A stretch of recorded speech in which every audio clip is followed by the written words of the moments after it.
क्रिस्मा मेरा प्रिय दाजुभाइ दिदीबहिनीहरू तपाईहरुलाई फेरि पनि जय मसीह तथा स्वागत छ हाम्रो च्यानलमा। आज यस भिडियोमा हामी चर्च समुदायमा एकता र गोपनीयता कसरी कायम गर्ने भन्ने महत्त्वपूर्ण विषयमा कुरा गर्नेछौँ। यदि तपाई पनि मण्डलीको सदस्य हुनुहुन्छ भने यो जानकारी तपाईको लागि अत्यन्तै उपयोगी हुनेछ। विश्वास निर्माण गर्न र बलियो सम्बन्ध बढाउनको निम्ति चर्च समुदायभित्र एकता र गोपनीयता राख्नु एकदमै आवश्यक हुन्छ। एकता कायम राख्न र मण्डली संगतिभित्र संवेदनशील विषयहरूलाई कसरी गोप्य राख्नु त्यसलाई मद्दत गर्न यहाँ हामी केही 5 वटा बाइबलीय सिद्धान्तहरूलाई हेर्नेछौँ। आउनुहोस् हामी विषयमा प्रवेश गर्नेछौँ। विषयमा प्रवेश गर्नभन्दा पहिले यदि तपाईले अझै पनि हाम्रो च्यानललाई सब्स्क्राइब गर्नुभएको छैन भने सब्स्क्राइब गर्न नबिर्सिनुहोला।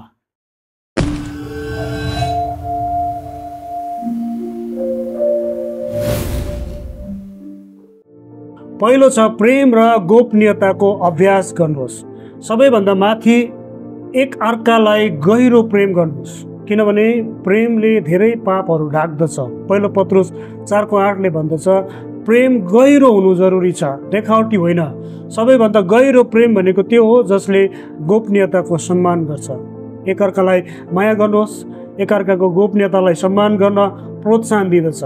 जब मण्डलीमा सदस्यहरूले संवेदनशील मुद्दाहरू साझा गर्छन् तिनीहरूले एकअर्कालाई विश्वास गरिरहेका हुन्छन्।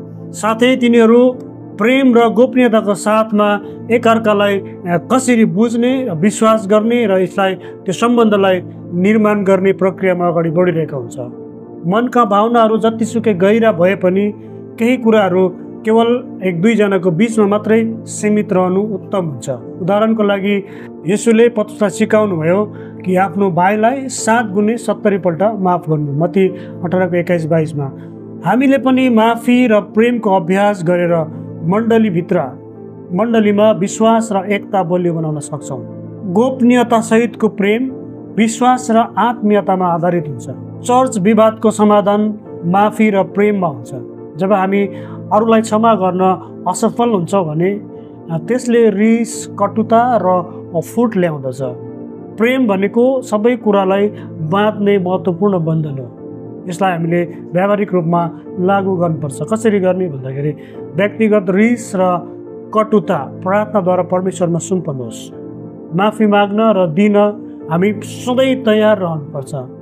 गोपनीय प्रेम मजबुत हुन्छ किनभने त्यसले बाहिरी प्रभावबाट आफूलाई जोगाउन सक्छ।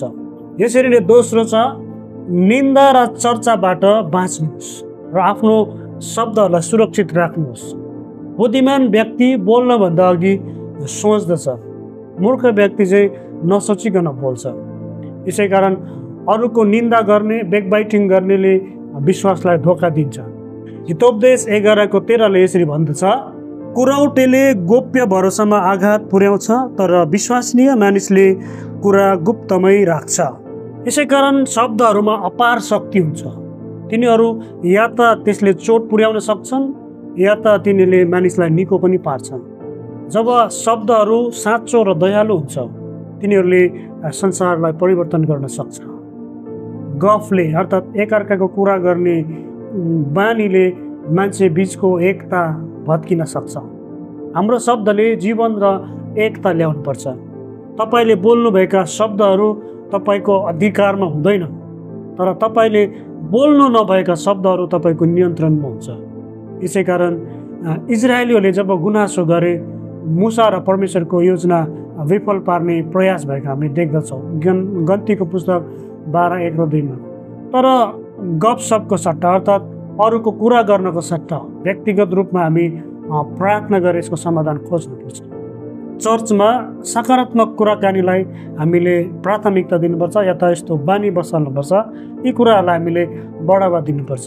चियो चर्चो गर्ने चाहिँ कमजोर दिमागको चिन्ह हो भनेर भन्दछ, जबकि महान दिमागहरूले विचारहरूको चर्चा गर्छ।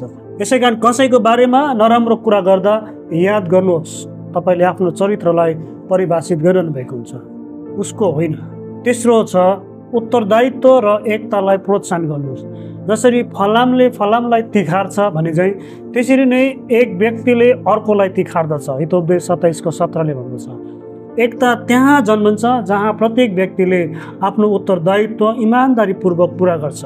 जब हामी सबैजना उत्तरदायी बन्छौँ तब मण्डली समाज बलियो र एकताबद्ध हुँदै गएको हुन्छ।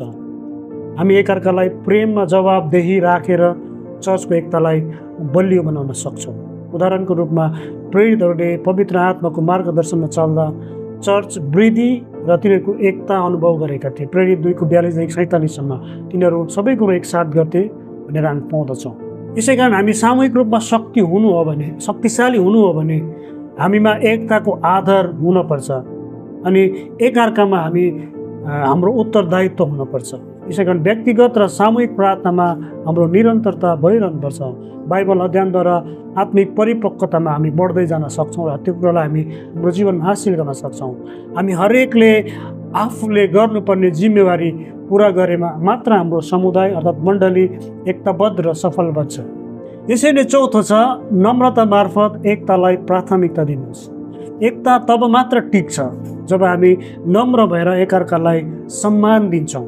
शान्तिको बन्धनद्वारा आत्माको एकता कायम राख्न हरसम्भव प्रयास गर भनेर एफिसी 4:3 भन्दछ। यसै कारण नम्रता र सेवा गर्ने भावनाले चर्चमा द्वन्द्वलाई टाढा राख्छ, अर्थात् एकअर्कालाई घोचाघोच गर्ने चोट पुर्याउने कुराहरूलाई हटाएर लगेको हुन्छ। यसै कारण त्यहाँ एकता सुरक्षित भएको हुन्छ। साँचो र बलशाली व्यक्ति त्यो हो जसले नम्र भएर सबैलाई एकसाथ बाँध्न सक्छ। उदाहरणको रूपमा हामी हेर्न सक्छौँ येशूले आफ्नो चेलाहरूको खुट्टा धुनुभयो र आफूलाई एउटा नम्रता र सेवकको रूपमा एउटा आदर्श प्रकट गर्नुभएको छ। यूहन्ना 13:14-15। यस्तै वचनहरू तपाईँको मित्रले या तपाईँ यदि हिन्दीमा हेर्न चाहनुहुन्छ, रुचाउन चाहनुहुन्छ भने हाम्रो अझै अर्को एउटा हिन्दी च्यानल छ उद्धार की राह। तपाईँले आफ्नो हिन्दी भाषी मित्रहरूलाई यसको बारेमा तपाईँले बताउन सक्नुहुन्छ या उहाँहरूलाई सेयर गर्न सक्नुहुन्छ। हुन्छ, आउनुहोस् हामी फेरि विषयमा अगाडि बढ्नेछौँ। अरूको राय सुन्ने र कदर गर्ने बानी हामीमा हुनपर्छ। चर्चमा सेवा गर्ने अवसरहरू हामीले बारम्बार खोज्नुपर्छ। सानसानो कामहरू हामीले मण्डलीमा हामीले गरेर आफैलाई नम्रताको रूपमा अगाडि ल्याउन सक्छौँ। एकताको आधारशिला बन्न सक्छ यी सबै कुराहरूले। यसरी नै पाँचौँ छ सँगै र एकअर्काको निम्ति प्रार्थना गर्नुहोस्। एकअर्काको लागि प्रार्थना नियमित रूपमा गर्नुहोस् ताकि तपाईँ पनि निको हुनुहुनेछ। याकोब 5:16 भने चाहिँ प्रार्थना प्रेमको सर्वोत्तम अर्थात् उच्चतम रूप हो। अरूको लागि प्रार्थना गर्नु भनेको तिनीहरूलाई आफ्नो हृदयमा राख्नु। एकअर्काको लागि प्रार्थनाले हाम्रो सम्बन्धलाई गहिरो बनाउँछ र मण्डलीभित्र एउटा आत्मीय एकता पनि ल्याउँदछ। जब तपाईँ अरूको लागि प्रार्थना गर्नुहुन्छ तपाईँको हृदय ठुलो र तपाईँ अझै दयालु बन्दै जानुहुन्छ।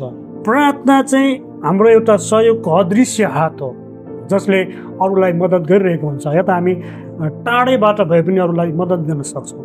नियमित रूपमा मण्डलीभित्र सामूहिक प्रार्थना गर्ने हामीले समय निकालौँ।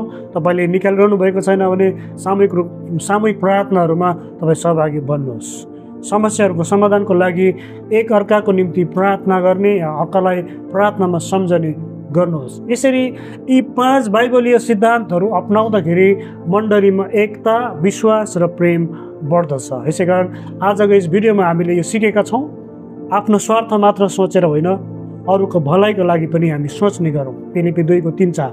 आउनुहोस् हामी सबैले मण्डलीको एकतालाई सुरक्षित राख्न व्यक्तिगत जिम्मेवारी लिनुपर्छ। हामीले चाहिँ प्रार्थना गरौँ, हे प्रभु मण्डलीमा एकता र शान्ति कायम राख्न, प्रेम र गोपनीयता अभ्यास गर्न, निन्दा र चर्चाबाट बाँच्नु र आफ्नो शब्दहरू सुरक्षित गर्न, उत्तरदायित्व र एकतालाई प्रोत्साहन गर्न, नम्रता मार्फत एकतालाई प्राथमिकता दिन, एकअर्काको लागि प्रार्थना गर्न हामीलाई सहायता गर्नुहोस्। येशू ख्रीष्टको नाममा आमेन।